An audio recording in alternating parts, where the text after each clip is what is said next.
On 13th October 2021, news of the tragic murder of 25-year-old Kenyan Olympian and 10-kilometer world record holder Agnes Tirop shocked the world and left her fellow athletes distraught.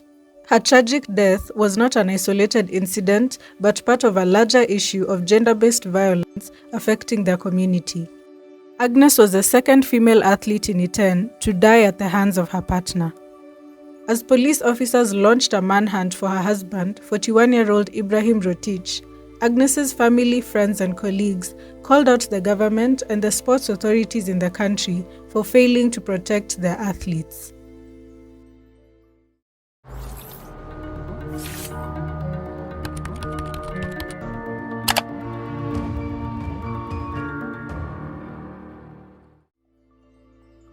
Agnes Tirop was born on 23 October 1995 in Uasin Gishu County to Vincent and Dina Tirop. She was the seventh of 10 children, with 3 boys and 7 girls in the family. Her family and friends described her as having a warm and friendly personality. Unfortunately, the Tirop family was struggling financially. Agnes and her older brother Martin attended a school 5 kilometers away. Every day, they would run home for lunch and then run back to school. It was at that time that the siblings discovered their talent for running. By the age of 11, Agnes was already as fast as athletes twice her age. Her father Vincent had been a long-distance runner in his youth, but he couldn't make a living from it. Instead, he bought milk from local farmers and cycled 46 kilometers to sell it in Eldoret, often returning home late at night with food for the family. Despite their struggles, Vincent saved 5 liters of milk every week for his children so that they would have the nutrition they needed to train. Several of her siblings showed potential in athletics, but Agnes stood out. She began training in primary school, running barefoot on the roads of her village. When Agnes was in high school, her family's financial situation got worse, and she and her brother Martin decided that they would pursue running professionally to help uplift their family from poverty. At 15, Agnes entered a 5,000-meter race at a national junior competition. She surprised the other athletes by showing up to compete without shoes. We were warming up together, and she's running barefoot. And I'm like, "Where's your shoes?" She's like, "In the bag." She was running barefoot. She didn't even have spikes. But what shocked us more is running barefoot and also winning. She won the race, and I was like, what? This little girl really beat me. I could not believe it. I just admired her. Her win and talent caught the attention of sponsors who marveled at her raw talent. She got a coach, trained harder, and continued to win races. Agnes gained national attention in 2012 when she finished second to world junior champion Faith Kipyegon at the Kenyan cross-country championships. This achievement earned her a spot on the national team and a silver medal at the African cross-country championships later that year, where she again finished second to Faith Kipyegon. Agnes flew on a plane for the first time for an international junior race, where she finished second. Proud of her success, her family celebrated her achievement with a party. Around the age of 16, Agnes began fulfilling her dream of supporting her family. She paid for her brother Martin's school fees and also bought land and built a modern house for her family in Mosoriot, Nandi County. There are men, if I could use the phrase, lurking around, and they're prepared to cash in on somebody else's efforts and energies. They're opportunists. In 2010, when Agnes was 15 and still in secondary school, she met 29-year-old Ibrahim Rotich. Rotich came from a poor family. He was one of many children, but he grew up in this community of runners, but without himself having any formal training, either as a runner or as a trainer. Ibrahim Rotich, who was about 15 years older than Agnes, spotted her talent and became interested in her. He was a big, charming man, and he offered to manage and coach her. But Agnes already had a coach, and her family felt that Rotich seemed to have little formal experience. But despite some red flags, Agnes accepted his offer. Soon, Rotich was always by Agnes's side. This made her parents uneasy because of the obvious age difference and the fact that his intentions with their underage daughter was unclear. Tirop's sisters later observed that Rotich was driving her around, and when asked, she told her family that Rotich was her driver. Despite some squabbles with her parents, Agnes continued to compete and win races with Rotich by her side. In 2014, she won the African Cross-Country Championship in Uganda. The next year, in 2015, Agnes won the World Athletics Cross-Country Championships in China, becoming the youngest winner of that race in 30 years. At the time, she said, quote, "I had no fear. I was just trying to run my own race." Back home, her parents' fears were confirmed when Agnes dropped out of high school in Form 2. Her parents were worried, suspecting that Rotich was to blame, as Agnes loved studying. Agnes's first coach, Nahashon Kibon, warned her about becoming romantically involved with Rotich, but this upset Agnes, and he eventually stopped coaching her. One evening in 2016, Agnes didn't return home, prompting her father Vincent to report her missing at the Kesses police station. He also mentioned that she had left school without their consent. However, since Agnes was 18, the police informed him that she was legally an adult and free to make her own decisions. Vincent started searching for his missing daughter and later learned that she was in Iten town, Elgeyo Marakwet, where she had secretly married Rotich. He spoke to Agnes on the phone, trying to persuade her to return home and continue her education, but she refused. She told him she was no longer interested in school and wanted to focus on athletics. Agnes and Rotich eventually traveled to her family home in Mosoriot to speak to her parents. She told them that Rotich was her coach and he denied being married to their daughter since he had not formally introduced himself or sought their blessings to stay with their daughter as is customary in their culture. However, court documents later revealed that the two were actually married. Agnes Tirop and Ibrahim Rotich lived together in Iten, where she joined a training camp. Ibrahim discouraged her from contacting her parents. Her sister Eve mentioned that Agnes would occasionally visit the family home but never stayed overnight. Her brother Martin also said that she had stopped financially supporting the family. Ibrahim also began isolating Agnes from her friends, who felt like he was controlling and manipulative. Martha, a runner who lived next door to the couple in Iten, was disturbed by Ibrahim's controlling behavior. She told reporters that the couple shared a phone. She also added that Agnes had confided in her that she did not have any privacy and couldn't freely talk with her family because Ibrahim made them share a phone. She said, quote, "We were neighbors, but he did not permit her to mingle with the other ladies. He had to accompany her to training. It's like she was living in prison." Another neighbor later told reporters, quote, "Agnes never lived a happy life. She lived as a slave. I never saw anybody visiting their house. They never had any friends. After training, there was a padlock on the door. They would go to the market, come back, and lock themselves in their house. Nobody would come there. It was like hell." Agnes's family and friends began to worry that she was falling into a pattern that was disturbingly common among female runners in Iten. Most coaches are not certified by the federations. Many of the female runners are being abused by their coaches, are being taken advantage of. First, because they are young. Second is because they don't know their rights. And coaches try to manipulate athletes by giving them maybe a pair of shoes or connecting them with agents. Remember, these girls are from really humble backgrounds. This guy saw an opportunity in a young girl who had talent, and he decided to isolate her from the family. That way he can take advantage of her as an innocent young girl, and that's how it starts. According to GBV advocacy groups, some husbands of female athletes expect them to bring their competition money home, and the minute the women want certain levels of independence, the men abuse them.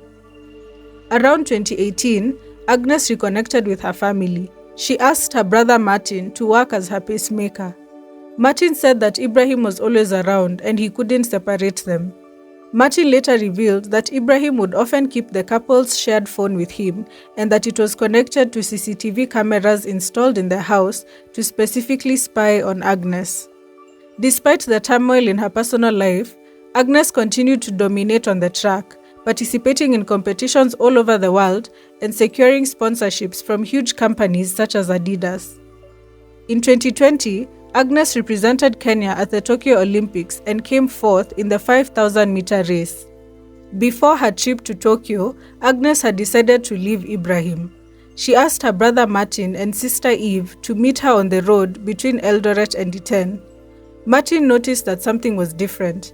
Agnes was driving herself and Ibrahim was not with her. Agnes told her siblings that she wanted to leave her husband because she had found receipts showing he had spent large amounts of her money at bars while she was away. Tired of his behavior, she wanted to move back in with her family. Martin also noticed a bruise on her face, and Agnes revealed that Ibrahim had assaulted her. Akaniambia nimeamua niende nyumbani na niachane na hii jamaa.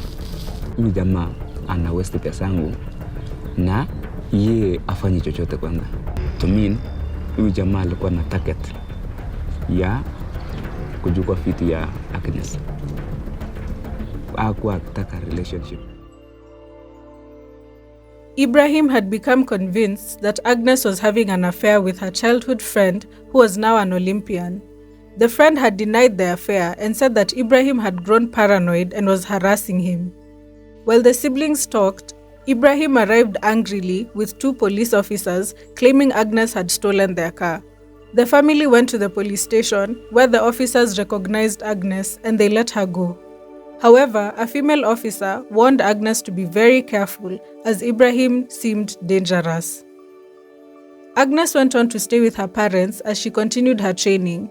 One day, Ibrahim sent her a message threatening to burn their house in Iten if she didn't go back to him. The stress from the relationship started negatively affecting Agnes's training.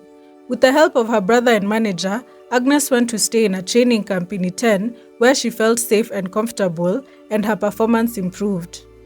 On 12 September 2021, Agnes Tirop and a group of Kenyan runners traveled to Germany to participate in the Road to Records competition organized by Adidas. Agnes's friends said that they had started to see a difference in her. She was wearing acrylic nails and red lipstick and had plaited her hair. To them, she seemed to be gathering the confidence to finally leave her husband. Agnes competed in the 10,000-meter race and finished in an astonishing 30 minutes and 1 second. She had broken the world record. Now can you quite believe that you are the world record holder? You haven't just beaten it, you have smashed the world record. That is extraordinary. Yeah, I'm happy for being a world record holder. I'm so happy for it. We're happy for you. You're smiling, the sun is shining, and we've seen a new world record. Ladies and gentlemen, world record holder, Agnes Tirop.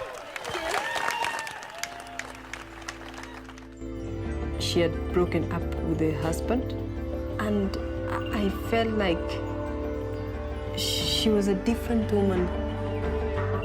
She had plaited her hair, and she could wear lipstick, she could wear makeup, you know. You could see the change in her, just knowing herself as a woman, just like discovering herself. It was really nice. In October 2021, Agnes flew back to Kenya and spent some time in Mosoriot with her family before deciding to go back to the training camp in Iten with her sister Eve. While in Iten, Rotich sent his friends to the camp to try and convince her to go back to him, promising he would change. Agnes agreed to go back to the house, but she was still skeptical. She asked her sister Eve to accompany her because she didn't want to be alone with him. The sisters arrived at the house at around 7:30 p.m. and Ibrahim cheerfully greeted them. The sisters made plans to go for a run the following morning. Eve, who had spent the night in the guest room, would later testify that Agnes and Ibrahim argued throughout the night. In the morning, Eve briefly left the house to run an errand. It was then that Ibrahim sent her a message telling her not to go back to the house as he and Agnes had traveled to Nairobi for 3 days. Eve tried calling her sister, but her phones were off. After some time, she became restless and called her brother Martin. Eve tried going back to the house, but the gate was locked. Soon, word spread and friends and family started calling and searching for Agnes and Ibrahim, but no one could reach them. Her family reported the matter to the police. It was late and the police told the family to go home, get some rest and follow up in the morning. The next day, on 13th October 2021, Agnes's family and police forcefully entered the couple's home in Iten. They found Agnes's car had been damaged and the windows were broken. The door was locked from the inside, but they managed to open it. Kufika asubuhi, tukakuja na police, tukafungua gate, bedroom ilikuwa locked. Tukatoka wote, tukaenda hapo pia nyuma ya nyumba. Kufungua dirisha hivi, nikapata Agnes. Ashakufa.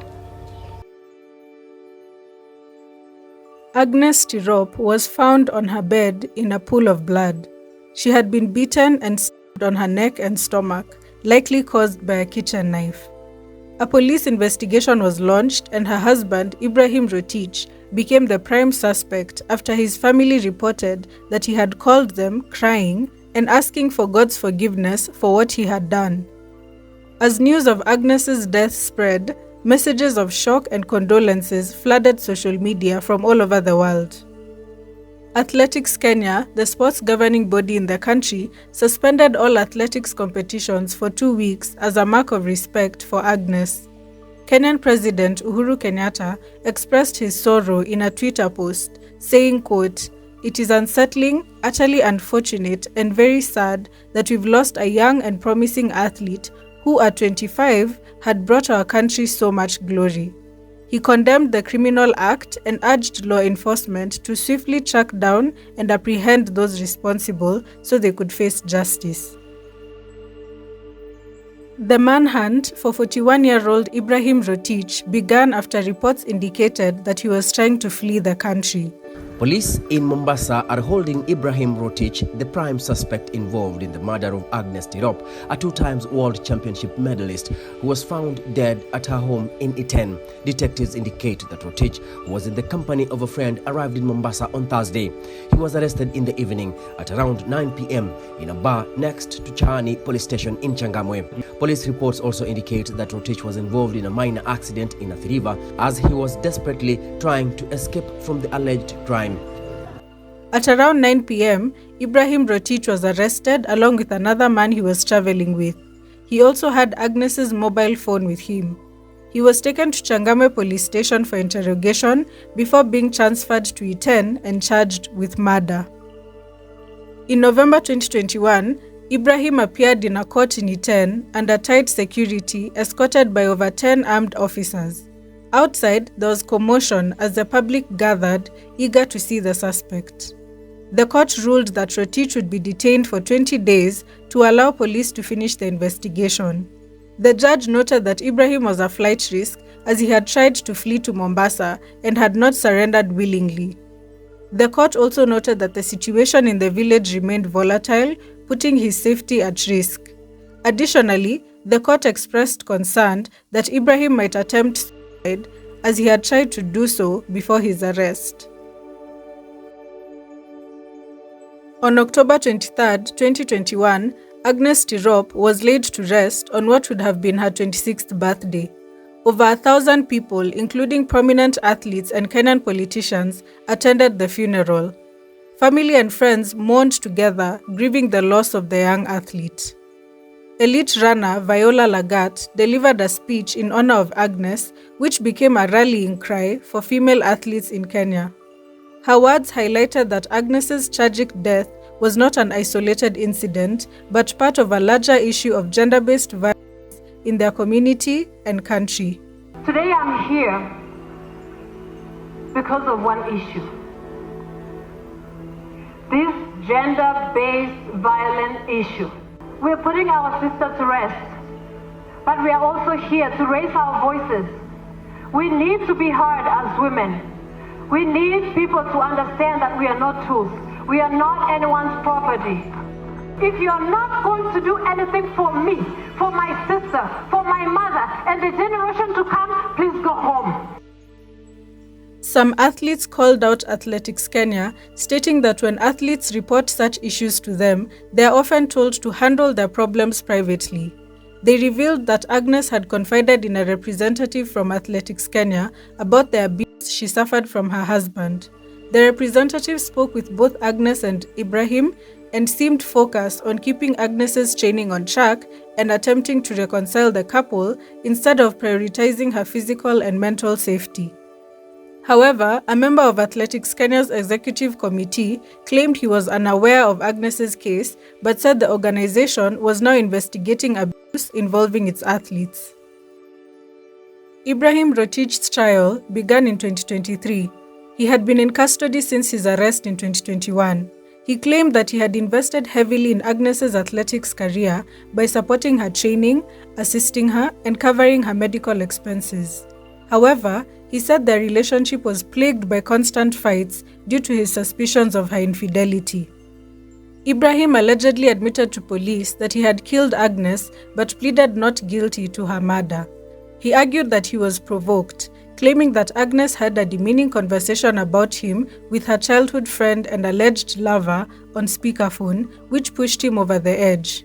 However, the friend in question denied the phone call ever took place, stating that he had stopped speaking with Agnes after Ibrahim constantly harassed him. Ibrahim stated that he had acted out of extreme provocation and claimed that after the killing, he temporarily lost his mind and drove aimlessly until he reached Mombasa. Witnesses testified that Ibrahim Rotich had groomed Agnes from a young age, influenced her to drop out of school, secretly married her, and ultimately controlled every aspect of her life, including her finances. The Tirop family, through their lawyer, revealed that Rotich was listed as the owner of several properties owned by the couple. Agnes's father, Vincent Tirop, broke down in tears during his testimony, recounting how Rotich eloped with Agnes in 2016, causing her to quit school and creating a rift between them. He added that Ibrahim had denied marrying her at first and said that he was just her coach. Mr. Tirop was overcome with emotions and fatigue and was unable to continue his testimony. John Samoei, who was a friend of both Ibrahim and Agnes, contradicted what Ibrahim had told Agnes's parents when he produced a marriage certificate with his signature as a witness.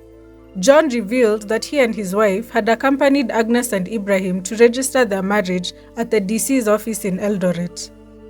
John testified that 2 years later, Ibrahim had expressed suspicions that his wife was having an affair with a soldier from the Kenya Defense Forces.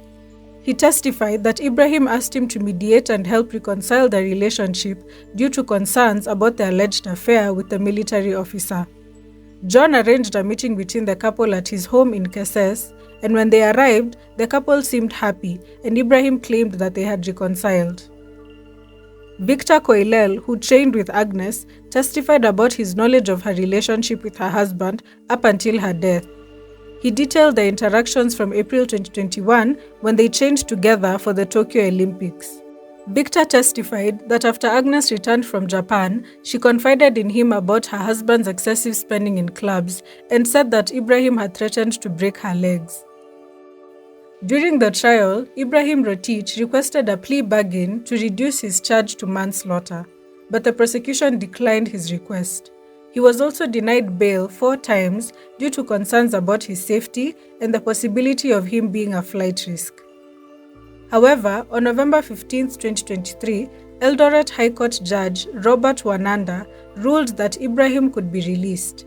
The judge noted that after 2 years in custody, it was clear that Ibrahim Rotich was no longer a danger to himself or others. He had received counseling, found religion, and was now helping others as a counselor. The judge stated that there were no compelling reasons to detain him and that conditions could be set to ensure that he did not flee or interfere with witnesses. Having been in custody for about 2 years, the accused ought to now be allowed his liberty. He shall be released on a bond of Kenya shillings 400,000 with 2 sureties of similar amount, or in the alternative, cash bail of 500,000 Kenya shillings. He is required to stay in his home county of Uasin Gishu, avoid visiting Iten, and ordered not to interfere with witnesses. As of the time of this recording, the trial is still ongoing. The Tirop family is frustrated, emotionally exhausted, and financially drained from the legal battle against the man accused of murdering their daughter. Nataka hiyo kesi iharakishwe, mama imemaliza karibu mwaka mbili sasa. Naona sasa pesa mingi bado wako naye. Hiyo pesa ni ya Agnes. Pesa yenye natumia sasa ni hiyo ya marehemu. Yenye hiyo pesa yenye naangaisha sisi ni hiyo pesa.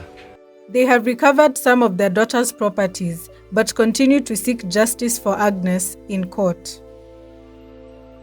After Agnes Tirop's funeral, her family and friends, including Viola Lagat and Joanne Chelimo, founded Tirop's Angels, a non-governmental organization fighting gender-based violence. Their mission is to educate young girls, particularly young athletes, about abuse. They have provided a safe space for female athletes to open up and seek help when caught up in dangerous situations.